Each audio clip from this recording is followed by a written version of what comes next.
السلام علیکم ورحمۃ اللہ وبرکاتہ۔ الحمدللہ وحدہ والصلاة والسلام علی من لا نبی بعدہ، اما بعد فاعوذ باللہ من الشیطان الرجیم، بسم اللہ الرحمن الرحیم۔ هو الذی انزل السکینۃ فی قلوب المؤمنین، صدق اللہ العظیم۔ معزز دوستو، گزشتہ جمعہ اور اس سے پیوستہ جمعہ میں نے آپ کی خدمت میں صلح حدیبیہ اور اس کے نتائج و معارف کے عنوان سے گفتگو کی تھی، اور وہی سلسلہ چل رہا ہے۔ میں چاہوں گا انشاءاللہ تعالی آج اس عنوان کا اختتامی پروگرام کر لیں۔ ذو الحجہ کے مہینے کی آمد ہے، اور اس کے متعلق مسائل فضائل قربانی کے حوالے سے انشاءاللہ آئندہ جمعہ میں گفتگو کروں گا۔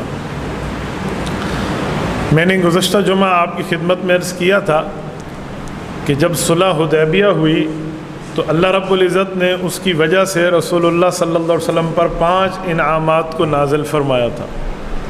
وہ 5 انعام کیا تھے اس کی تفصیل گزر چکی ہے۔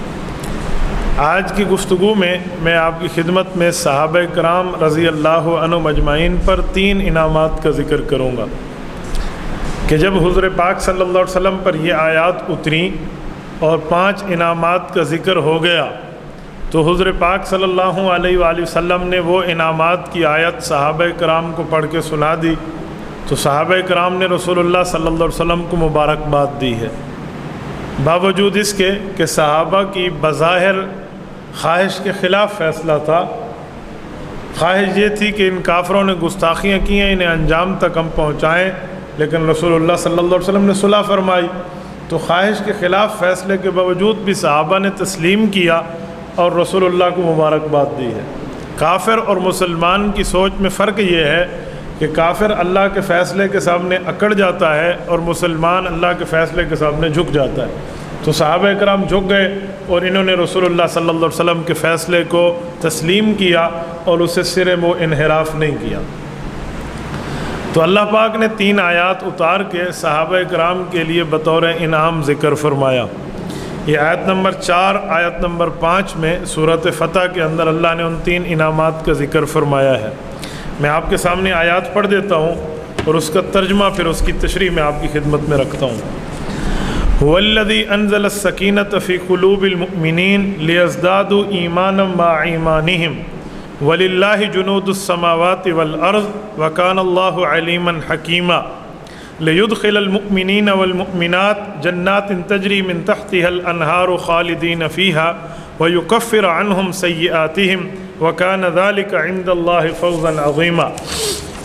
اللہ فرماتے ہیں اللہ کی ذات عالیہ وہ ہے جس نے صحابہ کرام مؤمنین کے دل میں سکینت کو، تسکین کو، اطمینان کو نازل فرمایا تاکہ اس کے ذریعے ان کے ایمانوں کو مزید بڑھا دیا جائے، کیونکہ یہ اللہ کی فوج ہیں زمین میں بھی اور آسمانوں میں بھی، اور اللہ پاک علم والے بھی ہیں اور کامل حکمت والے بھی ہیں۔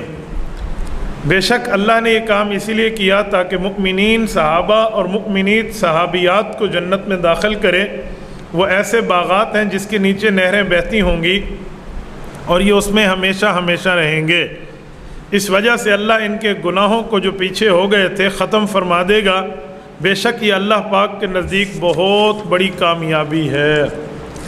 ان آیات میں اللہ پاک نے 3 انعامات کا ذکر فرمایا ہے۔ نمبر 1، صحابہ کرام کے دل کے اوپر اطمینان کو نازل کرنا۔ اطمینان جسے سکینت کہتے ہیں، اس کا مطلب یاد رکھیں، غلطی، گناہ، خطا، نافرمانی ہمیشہ دل میں بے چینی پیدا کرتی ہے۔ کبھی گناہ کرنے کے بعد، ظلم کرنے کے بعد بندہ چین کی نیند نہیں سو سکتا، چاہے وہ اپنے چہرے پر جتنا اطمینان ظاہر کرنے کا ناٹک کرتا پھرے، چاہے اپنی باڈی لینگویج سے اپنے آپ کو مطمئن ہونا بناتا پھرے، لیکن اس کا دل، اس کا ضمیر، اس کی چھٹی حص اسے کہہ رہی ہوگی تو غلط ہے۔ ظلم کرنے کے بعد، کسی کا حق کھینچنے کے بعد، نافرمانی اور خطا کے بعد کبھی پرسکون بندہ زندگی نہیں گزار سکتا۔ سکون ملتا تب ہے جس وقت بندہ نافرمانی پہ نہیں بلکہ حق پہ ہو، فرما برداری پہ ہو، اطاعت پہ ہو۔ تو اللہ پاک نے فرمایا، رسول اللہ صلی اللہ علیہ وسلم کا کہنا اس مسئلے پر صحابہ نے مانا تو میں نے پہلا انعام ان کو دیا کہ ان کے دلوں میں اطمینان پیدا فرمایا۔ اس اطمینان کا فائدہ کیا ہوا؟ فرمایا ان کے ایمان کی طاقت بڑھ گئی ہے۔ ایمان بسیط ہے، نہ بڑھتا ہے نہ کم ہوتا ہے، لیکن ایمان کی طاقت بڑھتی ہے اور کم ضرور ہوتی ہے۔ میں اس کی مثال انرجی سیور اور بلب سے دیا کرتا ہوں۔ اگر بلب 100 واٹس کا ہے، بجلی ڈم ہو تو اس کی لائٹ ڈم ہو جاتی ہے، روشنی کم ہو جاتی ہے، اور بجلی تیز ہو تو روشنی بڑھ جاتی ہے۔ بلب چھوٹا اور بڑا نہیں ہوتا، بلب اس سائز کا رہتا ہے۔ ایمان ایسے ہے، گناہ کرنے کے بعد ایمان کی روشنی کم ہو جاتی ہے اور نیکی کرنے کے بعد ایمان کی روشنی میں اضافہ ہو جاتا ہے۔ حضرت امام اعظم ابو حنیفہ رحمہ اللہ، صحابہ کرام کے شاگرد، سید الفقہاء والمحدثین فرماتے ہیں الایمان بسیط لا یزید ولا ینقص۔ فرمایا ایمان نہ کم ہوتا ہے اور نہ بڑھتا ہے، ایک بسیط چیز ہے۔ ہاں، جب بندہ آیات سنے گا، دینی محفل میں بیٹھے گا، اچھائی کی بات سنے گا، اطاعت کرے گا تو اس کی ایمان کی روشنی بڑھ جائے گی۔ اور کسی کی ایمان کی روشنی یوں بڑھی کہ رب العزت نے اسے ابو بکر صدیق بنایا، عمر فاروق بنایا، عثمان و حیدر بنایا، یہ ایمان کی روشنی ہے۔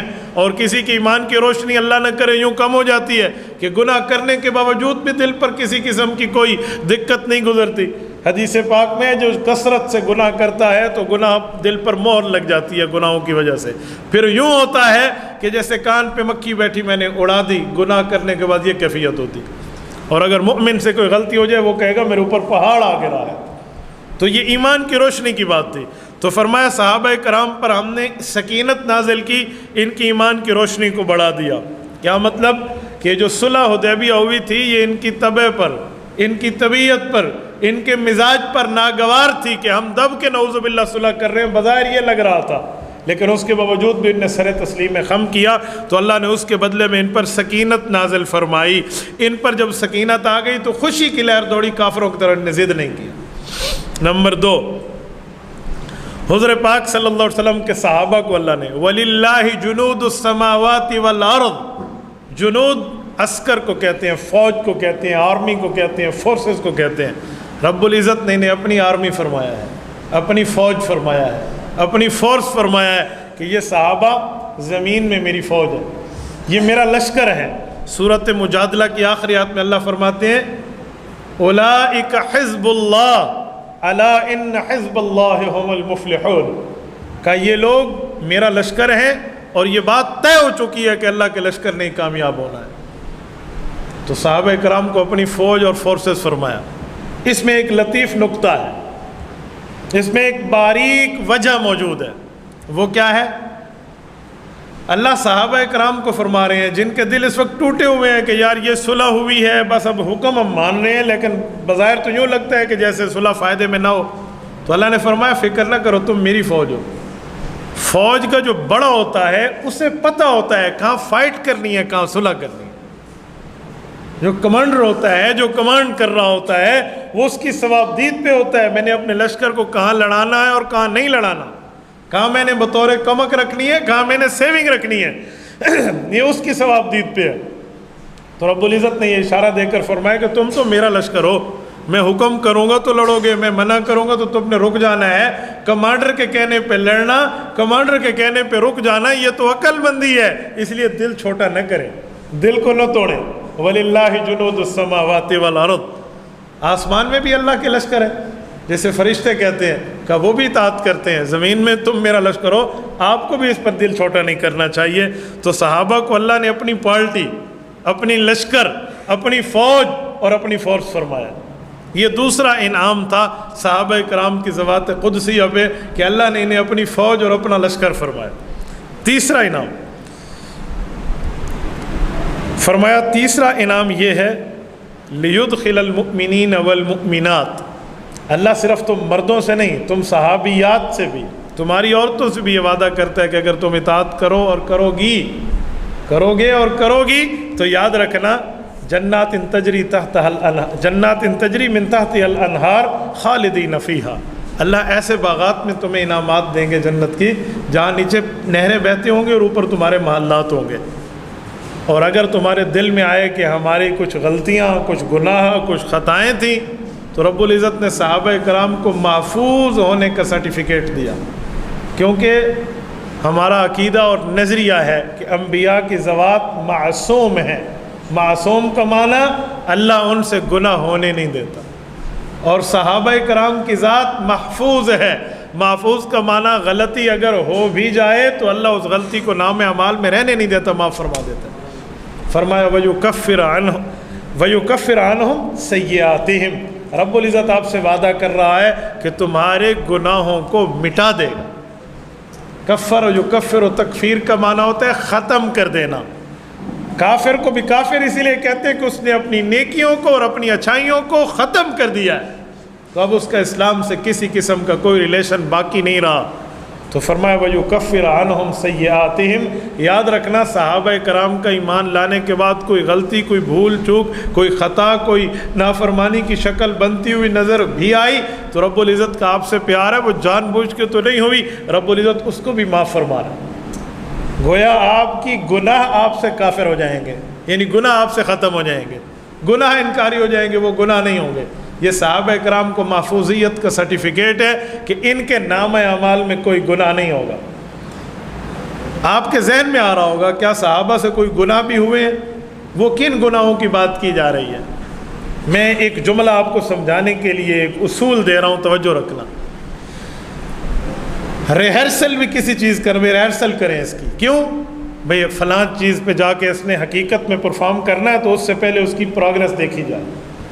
تو شریعت کی بھی ایسے تکمیل ہوئی ہے، شریعت کے حکموں کو بھی نافذ کیا گیا ہے، اور کہیں شریعت کا حکم ٹوٹے گا تو اس کی دوبارہ ادائیگی کیسے ہوگی؟ اس کے لیے اللہ نے نبی اور نبی کے صحابہ سے کام لیا ہے۔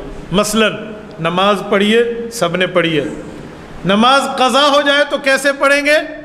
اللہ نے حضور کی زندگی میں ہمیں دکھایا ہے۔ لیلۃ التعریس، ایک رات اللہ کے رسول صلی اللہ علیہ وسلم حضرت بلال کا پہرا لگا کر اپنے لشکر سمیت آرام فرما رہے ہیں، صبح کی نماز میں کسی کی آنکھ نہیں کھلی، نہ پہرہ دار کی نہ لشکر کی، رسول اقدس صلی اللہ علیہ وسلم سمیت۔ بخاری، مسلم، ابو داؤد، ترمذی، نسائی، ابن ماجہ، سیاستہ کی مشترکہ حدیث پیش کر رہا ہوں، صحیح حدیث، کسی کی آنکھ نہیں کھلی۔ اور سب سے پہلے لشکر میں اللہ کے رسول کی آنکھ اس وقت کھلی ہے جب سورج رسول اللہ صلی اللہ علیہ وسلم کے چہرے پر اپنی کرنیں بسا رہا تھا۔ حضور علیہ الصلوۃ والسلام نے اٹھنے کے بعد حضرت بلال کو طلب فرمایا۔ سیدنا بلال سمجھ گیا کہ اب تو شاید میری خیر نہ ہو، اٹھانا میں نے تھا اور اب نیند بھی میری اتنی گہری۔ تو حضرت بلال نے عرض کیا یا رسول اللہ غلام حاضر ہے۔ کہا بلال آپ نے نیند سے کیوں نہیں جگایا، آپ کی ذمہ داری تھی۔ حضرت بلال نے یہاں وہ جملہ بولا ہے جو رہتی دنیا تک یاد رہے گا، کتابوں کی انمٹ نقوش میں وہ شامل ہو گیا ہے۔ حضرت بلال عرض کرنے لگے یا رسول اللہ، جس اللہ نے آپ پر نیند غالب کر دی تھی اس اللہ نے مجھ پر بھی نیند غالب کر دی۔ اس کے بعد رسول اللہ صلی اللہ علیہ وسلم اٹھے، پوری جماعت صحابہ کرام نے وضو کیا، وضو کر کے نماز کی دوبارہ قضا کی با جماعت، باوجود کہ اشراق کا ٹائم بھی ہو چکا تھا، اب صبح کی نماز قضا کر کے حضور نے پڑھائی۔ یہ کیوں ہوا؟ یہ غلطی نہیں ہے، یہ نافرمانی نہیں ہے، یہ گناہ نہیں ہے، یہ تکمیل شریعت کے مراحل ہیں کہ شریعت مکمل ہو رہی ہے تو بتایا جائے کہ کبھی امت سے نماز قضا ہوگی تو لوٹانے کا طریقہ یہ ہوگا، اور نماز قضا ہو جائے گی تو اس کے بعد اللہ سے معافی مانگنے کی کیفیت یہ ہوگی جیسے صحابہ کرام کی کیفیت ہے۔ یہ تکمیل شریعت کے مراحل ہیں۔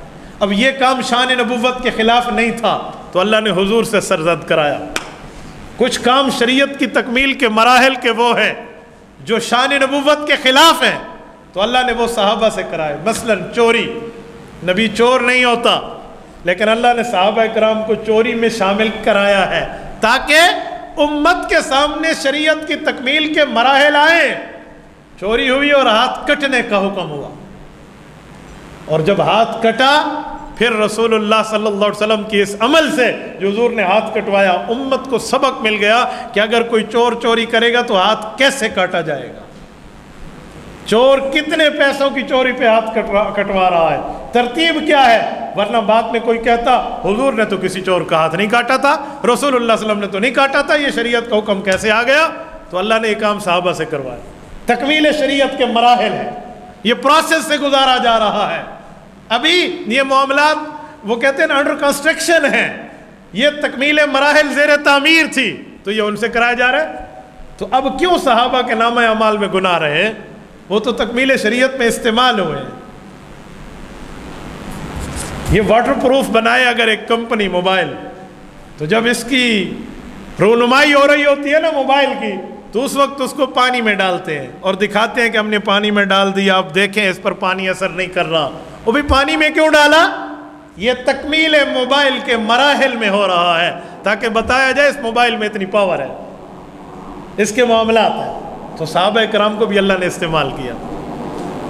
ایسے زنا کا مسئلہ ہے، ایک صحابی آئے کہ یا رسول اللہ مجھ سے غلطی ہو گئی، آپ علیہ الصلوۃ والسلام نے دائیں طرف منہ پھیرا ہے، بائیں طرف، اس نے 4 بار اقرار کیا، حضور نے سنگسار کا حکم فرمایا، پتھر مارنے والی سزا، تو وہ حکم پورا ہوا ہے۔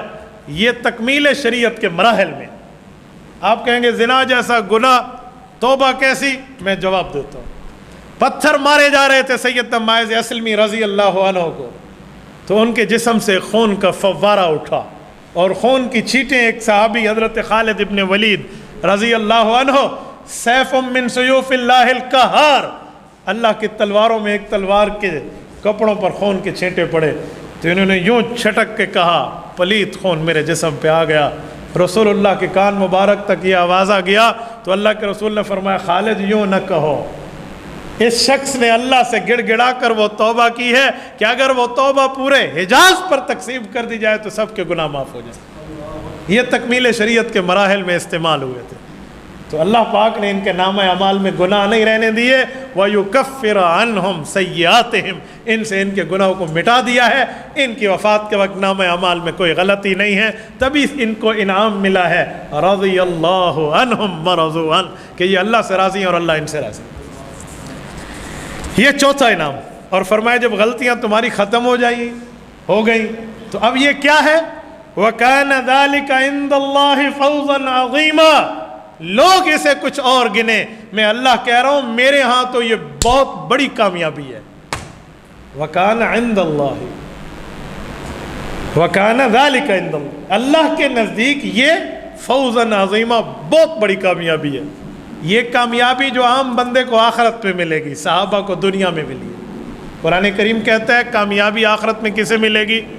فرمایا فَمَنْ زُحْزِحَ عَنِ النَّارِ وَأُدْخِلَ الْجَنَّةَ فَقَدْ فَازَ، فوز اور فلاح اس بندے کے نام الاٹ کر دی جائے گی قیامت میں جس بندے کو قیامت کے میدان میں جہنم سے بچا لیا جائے گا اور اس کو جنت میں داخل کر دیا جائے گا، تو کہا جائے گا کہ یہ بندہ 100% کامیاب ہے۔